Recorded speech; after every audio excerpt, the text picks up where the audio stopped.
discípulos, si alguno quiere venir en pos de mí, ámese a sí mismo. ¿No? ¿Qué dice? Niéguese a sí mismo. Oiga, si hay algunos que se aman, pues hermano, se miran al espejo y se aman. Y Dios le dice, niégate a ti mismo. Toma tu cruz y sígueme. Amén, iglesia. Niégate a ti mismo. Mateo 16:25 dice, porque todo el que quiera salvar su vida, la perderá.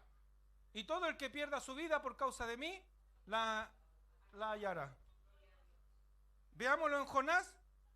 Pensó en él y se fue a Tarsis porque quería salvar su vida. Él quería salvar su vida allá en Tarsis. ¿Y dónde terminó? Perdiendo su vida dentro de un pez. Porque no tuvo la compasión por gente que por la gente que tenía necesidad. Imagínense. Ahora, pero ¿qué pasó con Jonás después? ¿Qué pasó con Jonás? Mire, vamos a ver cómo termina esta historia de Jonás. Porque primero vemos un Jonás egoísta, ¿verdad? Entonces el egoísmo en el pueblo de Dios no puede haber. Pero vamos a ver cómo termina esta historia, porque esta historia tiene un fin, hermanos. Miren, Juan capítulo 7, versículo 52 dice, respondieron y le dijeron, ¿eres tú también Galileo? ¿Qué es lo que le dicen? Escudriña y ve que de Galilea nunca se ha levantado un profeta. Y este texto es clave para saber qué pasó con Jonás. Cuando dice escudriña, le dicen a Jesús, en pocas palabras dicen, examina bien la escritura y verás que nunca se levantó profeta en Galilea. Escuche esto. Nunca se ha levantado profeta, ¿dónde? En Galilea. Pero era curioso, ¿sabe por qué? Porque Jonás era Galileo y Jonás era profeta. Oh, pero aquí están diciendo que en Galilea nunca se levantó profeta. O sea, no están considerando a Jonás. ¿Usted me entiende? Jonás era Galileo. ¿Sabe? Los judíos no querían hablar de Jonás. Cuando Jonás vuelve a su tierra, él fue, miren lo que pasó aquí. Jonás fue a Nínive, predicó la palabra y todos se convirtieron y todos se arrepintieron. ¿Se recuerdan? Ya, pues, pero la historia no termina ahí, pues. Porque después Jonás vuelve a su tierra, donde su gente. Y sabe que donde su gente no lo recibieron. ¿Por qué? Porque los ninivitas eran enemigos. Es decir, que Jonás fue a predicarle a los enemigos. Los amigos tienen que haberle dicho, oye, teníais que haber dejado que el Señor los prendiera a estos nomás. ¿Me entienden? Cuando Jonás vuelve a su tierra no lo recibieron porque lo vieron como un traidor. Le voy a decir algo, cuando usted entiende y mira con los ojos de Dios y se le acaba el egoísmo, a más de alguien no le va a gustar. Porque de pronto usted va a querer ir a bendecir a alguien y alguien le va a decir, ¿y para qué vaya a ir a bendecir a ese? ¿Otra vez lleváis primicia a la casa, a la iglesia? ¿Otra vez le vaya a ir a dejar a ese que no tiene ni un brillo? Y vaya a ir a ese, y ese es un terrible malo. Mira cómo es, ¿y a qué vaya ahí? Los amigos de Jonás le decían, ¿cómo se te ocurre a él? Le dijo, si eran nuestros enemigos. Dios nos hacía un favor en encenderlos a todos y matarlos a todos. ¿Y sabe que no lo recibieron a Jonás? Y no lo consideraron un profeta porque fue un traidor. Siendo que Dios no mira si es enemigo, si es bueno, si es malo. Cristo, la sangre de Cristo tiene compasión hasta por el más bandido, hasta por el más malo. Amén, hermanos. Ni siquiera lo aceptaban como profeta porque los fariseos le decían a Jesús, oye, si de Galilea nunca se levantó profeta. Y Jonás, cállate. No hablé de ese, traidor. Fue y salvó, por culpa de ese, todos nuestros enemigos se salvaron. Pero esa es la compasión de Dios. Si Dios no está preguntando a usted si es bueno o es malo, usted bendiga y punto. La ley de la siembra y de la cosecha no está para los que son buenos y los que son malos, ¿no? Bendiga, punto. ¿Usted cree que cuando estamos en una campaña nos acercan los curaditos a pedir una moneda? ¿Sí o no? Yo siempre digo, si usted sabe que en las campañas de los cristianos no nos llueven los curados, siempre sucede eso, ¿me entiende? Pero Dios no, la gracia de Dios no está para si es más bueno o es más malo, no, usted bendiga, hermano. Oh, pero pastor, y esta es la pregunta que siempre hacen, ¿y qué hace el pastor con la ofrenda? ¿Y qué hace el pastor con las primicias? ¿Y qué hace el pastor con los diezmos? Esa es la pregunta que siempre se hace. Entonces, ¿usted a quién le viene a dar? ¿A quién le viene a dar, iglesia del Señor? Usted entregue lo de Dios aquí. Usted entregue eso. Y hermano, cuando usted pone lo que Dios le puso en el corazón, lo trae a las plantas de Dios, inmediatamente usted abre la puerta de los cielos y la ventana de los cielos y la bendición es derramada a su vida.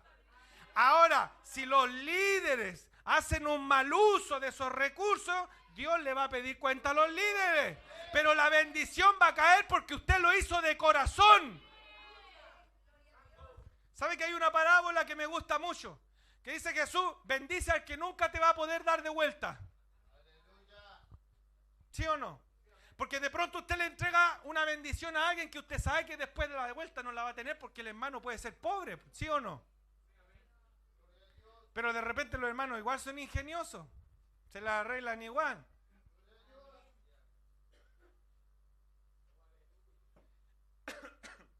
De pronto vemos a alguien con plata y tiene buenos recursos.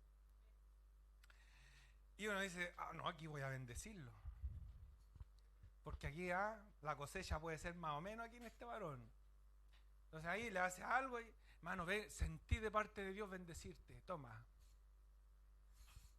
¿Me entiende? Pero va con el interés de que le traigan de vuelta. ¿Sí o no? Entonces, lamentablemente la mirada, igual que la ofrenda. Cuando usted trae sus ofrendas, siempre el Señor, como que, Señor, mírame lo que estoy echando, Señor. Así que estoy esperando el 100 por 1. ¡Pum! Eso no es así, iglesia del Señor. Esto no es así. Usted traiga lo que sienta en su corazón de traer, póngalo en los pies del Señor y sé que Dios le va a bendecir. Amén, iglesia. ¿Cuántos creen que Dios bendice? Entonces, Jonás perdió la posibilidad de ser profeta en su tierra. Y la historia cuenta que Jonás fue ante los amigos, lo rechazaron, y ¿sabe lo que hizo Jonás? Se volvió a Nínive. Se devolvió a Nínive. Y los ninivitas eran enemigos. ¿Cómo se te ocurre, Jonás, irte a Nínive si son nuestros enemigos? Bueno, si aquí me cerraron la puerta, Dios me abre otra en ese lado de allá. Aunque a otro no le guste, aunque a los demás no les guste, yo voy a ir a bendecir ese lugar porque ese lugar hay necesidad. ¿Cuántos bendicen a su enemigo? ¿Sabe? Una vez me tocó que un varón me traicionó, me hizo una jugada bien fea. Y yo no lo quería ni ver, por mano.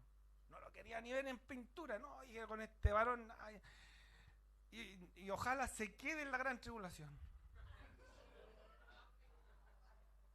Porque se ha dado cuenta que hay gente que dice, no, si yo tengo el amor de Dios, pastor, yo tengo el amor de Dios. Pero le encanta ese texto del Salmo que dice, con mis ojos verán la recompensa del impío. Y lo dicen con rabia, así como para que Dios lo parta por la mitad, ¿verdad? Y yo lo tenía, no lo quería ni ver en pintura. Y de pronto un día un hermano me dice, pastor, bueno, en ese entonces era un hermano, me dice, hermano, ¿por qué no vienes acá y me explicas algo? Tengo algunas cositas para arreglar un mensaje, ¿me puedes ayudar? Sí, hermano, voy. Fui a su casa, llegamos, y de repente, mire cómo es Dios. Me dice, mira, este es el texto que yo quiero compartirle a los hermanos. Orad por vuestros enemigos. Y yo dije, no, no puede empecé, ¿cómo voy a andar orando por ese? No, de hecho voy a orar, pero para que se vaya para abajo, así. Porque uno siente rabia, porque son enemigos que hacen daño. A uno lo hacen llorar, lo hacen desvelarse. Pero el Señor va y me dice, ora por los enemigos. Amén. Y Dios me ministró ese día. Me ministró. Así que fui para la casa. Chuteando bien. Me arrodillé, Padre, en nombre de Jesús, y empecé a interceder. ¿Qué cree que pasó con esa persona? Después llegó, pidió perdón y empezó a servir a Dios. Esto es así. Hay una alabanza, hermano Ricardo, antigua, no sé si se acuerda, que decía, ¿cómo puedes tú orar enojado con tu hermano? Dios no escucha la oración, Dios no escucha la oración. Si no estás reconciliado, aunque usted traiga un camión con mercadería aquí, hermano, pero si está enojado, le va a complicar. Así que no sea como Jonás, no sea enojón, ¿ya? Gloria al Señor. Bueno, el asunto es que cuando la gente quiere cerrar una puerta, Dios abre otra. A Jonás no lo quisieron considerar como profeta y Jonás dijo, no, aunque ahí no me quieran, aunque ahí no me acepten, yo me voy a devolver allá a Nínive. ¿Y sabe qué? Jonás volvió a su tierra. Ahora, ¿cómo se sabe que Jonás volvió a la tierra? Aquí le quiero compartir unas imágenes. Miren, este es Nínive, en la actualidad. ¿Cómo se sabe esto? Nínive fue descubierta por la arqueología y el arqueólogo que la encontró fue a través de un monte que tenía, ellos entraron como a un monte y había una escritura arriba que decía Huichum, que en árabe significa Jonás. Y dijeron, ¿cómo será? ¿Será este Jonás que todos conocemos? La cosa es que empezaron a excavar y encontraron estos túneles. ¿Ya? Eso estoy hablando de arqueología. Y ahí encontraron, cuando empezaron a cavar bajo ese nombre, Huichum, que en árabe es Jonás, encontraron a Nínive. Y ha sido que la encontraron intacta, toda la ciudad completa. Y es una de las ciudades que en mejor estado está en la actualidad. Y ahí encontraron la tumba de Jonás con la inscripción. Ahí está, la inscripción. En Nínive. Es decir, que lo rechazaron en un lugar, pero Jonás se devolvió al lugar que se supone que él no quería tener compasión. Donde Jonás lo odiaba. Donde Jonás no quería ver a esa gente y Dios lo mandó ahí y lo enterró ahí. ¿Sabe lo que va a hacer el Señor cuando usted se enoja con la gente? Lo va a juntar aunque a usted no le guste.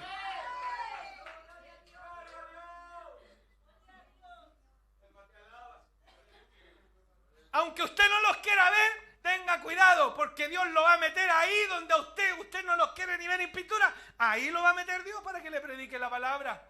Y eso es cuando usted aprende a mirar con los ojos de Dios y ya no quiere ser egoísta.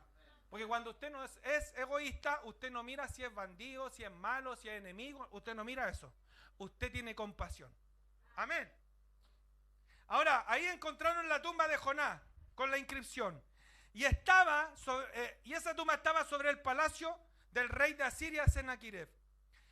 Y esto da cuenta que entonces Jonás sale de ahí, que no lo quisieron, y volvió a Nínive. Ahora, mire lo que hizo el diablo, que el Señor lo reprenda. Bueno, ahí tenemos otros compartimientos más. ¿Ve? Esas son figuras de los dioses que tenían. Fíjese que en el 2014 el ISIS bombardeó este lugar. Trató de hacer un atentado terrorista en la ciudad de Nínive. ¿Sabe para qué? Para borrar todo registro de Jonás, todo registro de la historia bíblica. Porque mientras la arqueología descubra cosas que avalan la Biblia, esta Biblia siempre va a ser mayor que el Corán. Amén. Si Jonás volvió ahí es porque aprendió entonces la lección de tener compasión. Amén. Ahora, escuche este dato interesante. La pregunta es, ¿por qué volvió Jonás a Nínive? Porque lo rechazaron en el lugar. Podría haberse ido a otro lugar. Podría haberse ido a predicar a otro lugar. Pero él volvió a Nínive. ¿Sabe por qué? La respuesta está aquí. Bueno, así quedó la ruina del lugar después del atentado de Elías. Aquí está la respuesta. Por esto volvió Jonás a Nínive. ¿Y no tendré yo piedad de Nínive, aquella gran ciudad donde hay más de 120,000 personas que no saben discernir? ¿Sabe? Escuche este dato. La mayoría de eruditos bíblicos y todo llegan a la conclusión que estos 120,000 personas eran niños. Por eso dice que no saben discernir entre su mano derecha y su mano izquierda. ¿Y quién no sabe discernir de una mano derecha a una izquierda? Un niño. Entonces, cuando Jonás estaba ahí, lo rechazaron. Jonás tuvo compasión de esos 120,000 niños que estaban ahí, que iban a ser criados con dioses paganos. Y Jonás dijo, no, yo voy por esos 120,000 niños y les voy a predicar la palabra.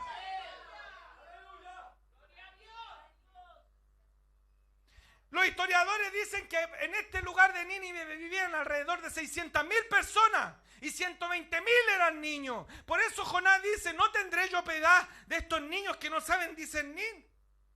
Y Jonás, como ya no los recibían en su tierra, pensó en esos 120,000 niños. Dijo, yo voy a ir allá, porque ahí hay una necesidad. Voy a dejar de ser egoísta. Y se fue a Nínive. Y se fue a hacer una escuelita dominical con 120,000 niños.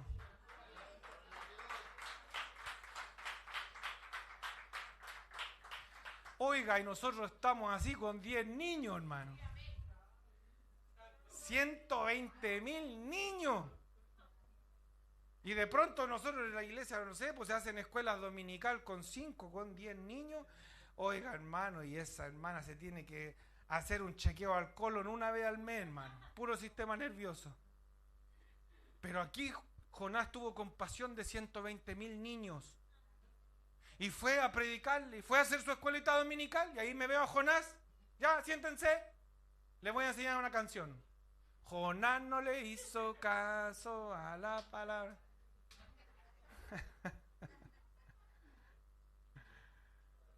¿Sabe que la historia dice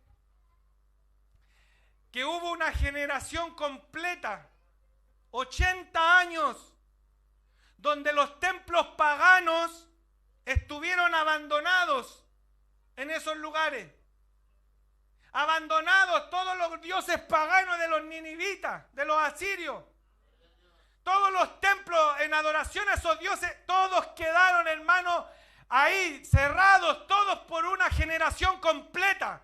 Es decir, que la decisión que tomó Jonás de ser egoísta, de dejar de ser egoísta, predicó a 120,000 niños, los preparó. Ellos siguieron la obra de Dios y todos los templos paganos quedaron vacíos.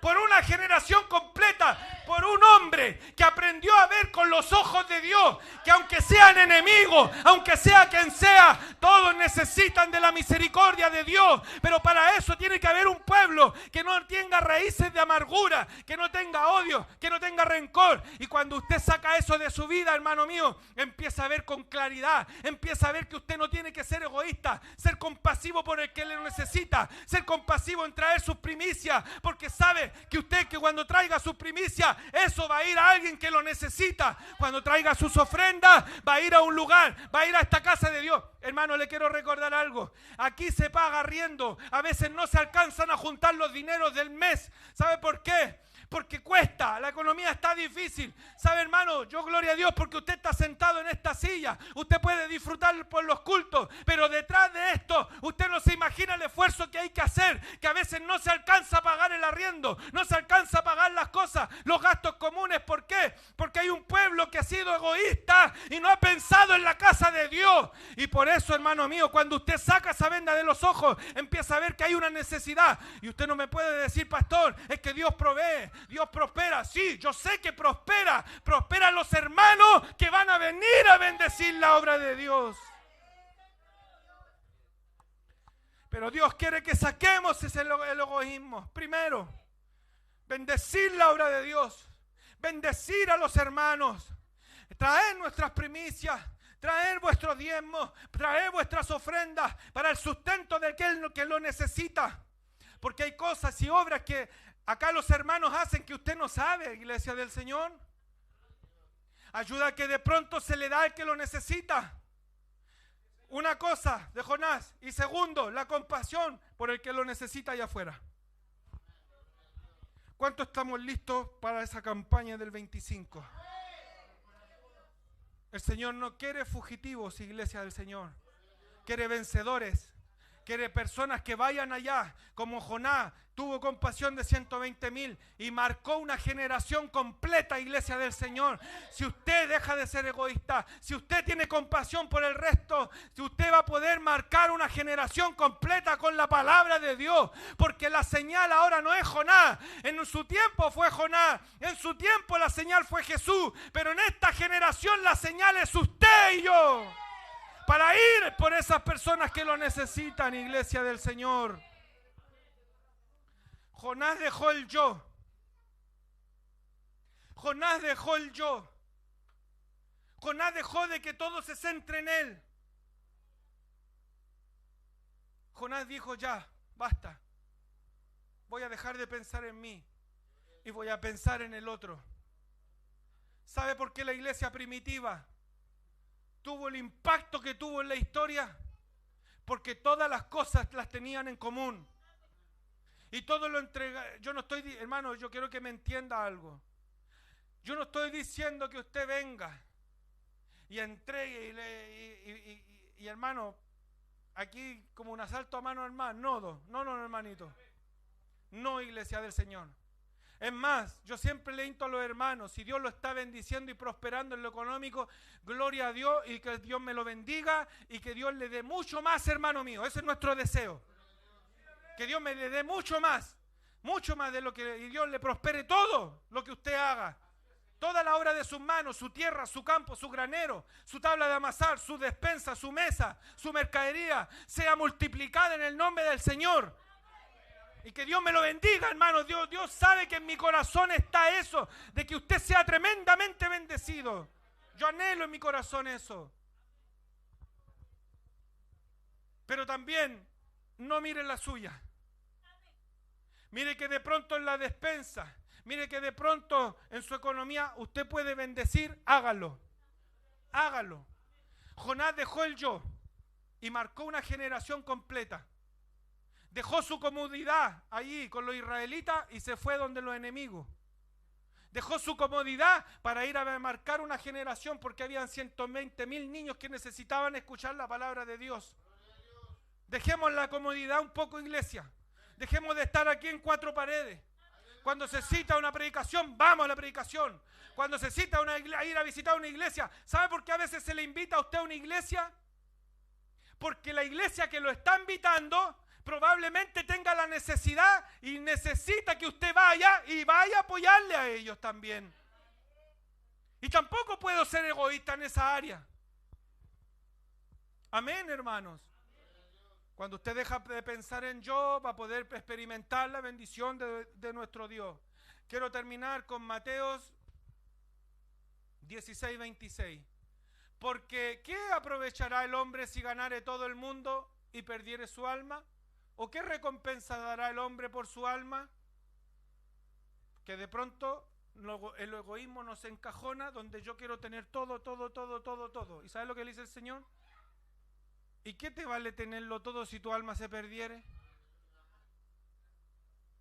¿De qué te vale todo tenerlo todo y conseguir todas las cosas si eres egoísta y no piensas en tu hermano?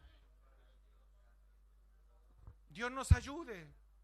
Y sabe, si Dios le va a bendecir, es para que también usted bendiga. Lo que de gracia recibimos, de gracia damos. Pero yo la otra vez decía, predicaba sobre la gracia, que la gracia es como un río. que un río que es una fuente inagotable, que va cayendo ese río de bendición. Es decir, que cuando usted en ese río se para ahí, toma de ese río de esa gracia y lo traspasa y para que siga la bendición. ¿Usted me entiende? El problema es que hay unos hermanos que son igual que la represa. Instalan una represa y que caiga todo el agua nomás. Y acumulamos y ahí estamos, como una represa. Y se da cuenta que en la represa cae un puro chorrito nomás para los de allá, pues. ¿Sí o no? Así que no, con ese chorrito, total, mírenme, aquí estamos, la represa toda para mí.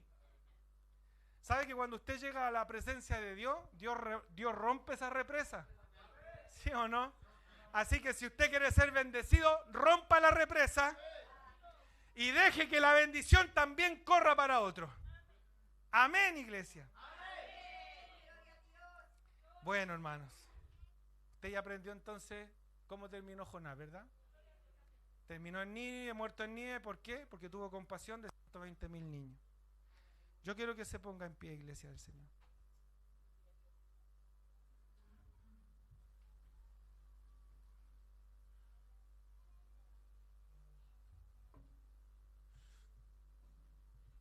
Hermanos, la importancia de mirar con los ojos del Señor es que usted se va a compadecer en muchas áreas, en muchas circunstancias, en muchas historias diferentes. Sea en necesidad económica, sea en necesidad espiritual, sea en necesidad de esta gente que necesita la salvación, etc. Pero para eso tengo que dejar de que todo se centre en mí. Amén, iglesia. Yo le invito a cerrar sus ojitos en este día.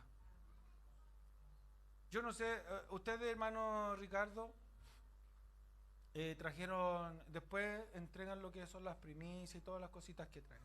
Amén. Hermano, yo quiero que cierre sus ojos. Porque cuando usted traiga su ofrendita, sus primicias, lo que Dios puso en su corazón, eso entréguelo en forma de decirle: Señor, aquí está. Yo te doy de lo que tu mano ha recibido. Ahí está. Pero no solamente en el área económica o de primicia, etc. Sino que también tiene que haber una compasión por otros. De poder traer personas a la iglesia. Porque hay gente que necesita venir a la iglesia. Porque saben que aquí dentro de la casa del Señor Dios puede cambiar la vida de esa gente. Pero no hemos volvido egoístas. ¿Cuándo fue la última vez que trajimos una almita a la presencia de Dios? ¿Cuándo fue la última vez que trajo una almita a la iglesia? Y a veces no lo hacemos porque nos vamos quedando. Y mientras usted se va quedando, hay gente que se va perdiendo a la vez. Así que yo quiero que oremos al Señor. Vamos a pedirle a Dios, vamos a orar a Dios. Y quiero que usted lo quiero invitar a cerrar sus ojos y orar conmigo. Padre, en el nombre de Jesús, te damos gracias, Señor. Porque hemos aprendido una lección de Jonás. Jonás fue un egoísta, pero después aprendió la lección y tuvo compasión. Brindó todo lo de él, todo lo que había en él lo brindó. Incluso hasta salir de su comodidad, incluso hasta salir de su tierra para poder llevar tu palabra al que lo necesita. Señor, muchas veces nosotros nuestra comodidad nos ha hecho mal, porque no hemos visto la necesidad allá afuera, no hemos visto nuestros hermanos que muchas veces necesitan. Nos descuidamos de los que faltan, nos descuidamos de las personas que no han venido a la iglesia. Señor, porque todos lo hemos centralizado en nosotros, Señor. Y vemos tu ejemplo, que tú no tuviste compasión ni siquiera de ti, porque tú moriste por nosotros. No miraste tu vida, Jesús, miraste la nuestra. Ese mismo concepto lo queremos tener, Señor, esa misma mirada. Queremos tenerla al que lo necesita, mirar allá afuera, mirar la necesidad de la iglesia, mirar lo que le hace falta a la iglesia, mirar la necesidad allá afuera, Señor. Ayúdanos a mirar con tus ojos, porque nos hemos descuidado, Señor. Hemos descuidado tantas cosas, mi Señor. Hemos sido bendecidos. Tú nos has dado tantas cosas. Pero también nos hemos descuidado de seguir bendiciendo a otros, mi Señor. Hemos descuidado hasta muchas veces el templo. No nos preocupamos ni siquiera, Señor, si el templo necesita algo, Jesús. Padre, pon en nuestro corazón el bendecir tu obra.